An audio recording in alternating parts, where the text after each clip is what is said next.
नमस्कार। कभी सोचा है कि हमारे चारों ओर की ये जो दुनिया है, ये असल में है क्या? ये काम कैसे करती है? चलिए, आज इसी सवाल की तह तक चलते हैं और समझते हैं कि पर्यावरण का असल मतलब क्या होता है। आज हम जो भी बात करने वाले हैं, वो सब इस किताब हमारा पर्यावरण पर आधारित है।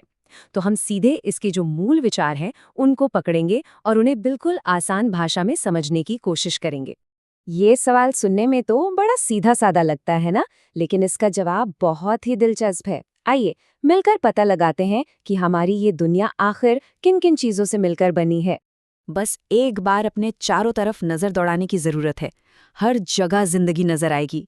बड़े बड़े पेड़, चहचहाते हुए पंछी, न जाने कितने ही तरह के जानवर। हमारी कहानी की शुरुआत यहीं से होती है। और देखिए, यहीं पर एक बहुत गहरी बात छिपी है। प्रकृति में कोई भी चीज, मतलब कोई भी चीज अकेली नहीं है। हर जिंदा चीज दूसरी जिंदा चीजों से जुड़ी है। और सिर्फ जिंदा ही नहीं, अपने आसपास की बेजान चीजों से भी जुड़ी है। ये सब एक बहुत बड़े नेटवर्क जैसा है। तो इस पूरे के पूरे जुड़े हुए नेटवर्क को हम कहते क्या हैं? भाई, विज्ञान में इसके लिए खास शब्द है और वो है पर्यावरण। तो पर्यावरण का मतलब सिर्फ पेड़ पौधे या जानवर नहीं है। नहीं, इसमें वो सारी बेजान चीजें भी शामिल हैं, जैसे कि हवा, पानी, मिट्टी और सबसे जरूरी बात, इन सबके बीच का जो रिश्ता है, जो लेन देन है, वही पर्यावरण है। अब ये कॉन्सेप्ट इतना बड़ा है कि इसे एक बार में समझना मुश्किल हो सकता है। तो चलिए, इसे और आसानी से समझने के लिए दो मुख्य हिस्सों में बांट कर देखते हैं।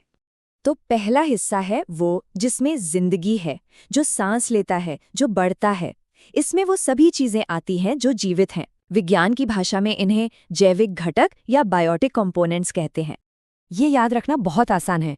कोई भी चीज जो जिंदा है, वो एक जैविक घटक है। आखिर बायो शब्द का मतलब ही जीवन होता है।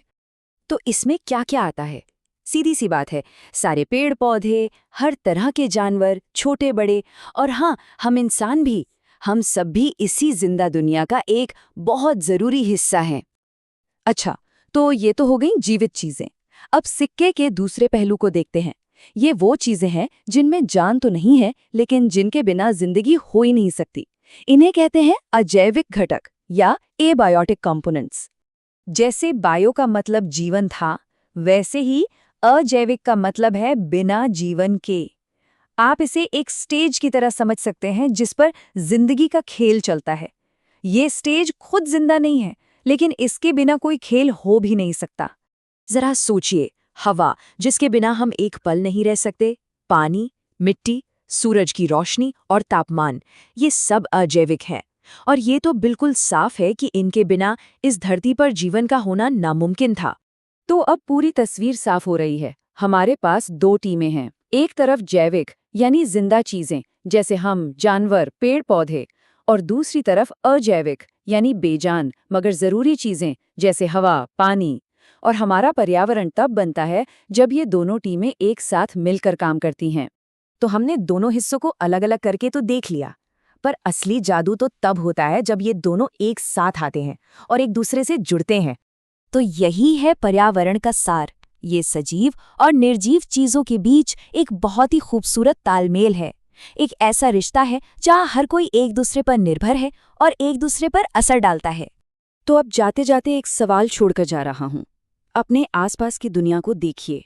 अपने कमरे में, घर के बाहर, सड़क पर कौन सी चीजें जैविक हैं और कौन सी अजैविक?